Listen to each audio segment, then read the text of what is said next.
What do you get when you cross a cow with a tornado? An utter disaster.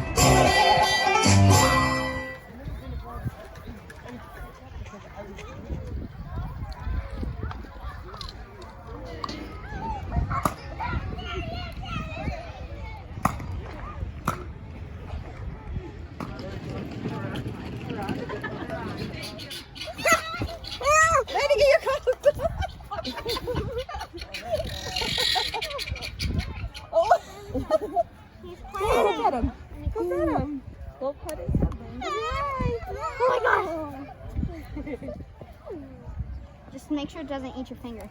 Everybody clap along to the barnyard animal band.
Give yourselves a hand.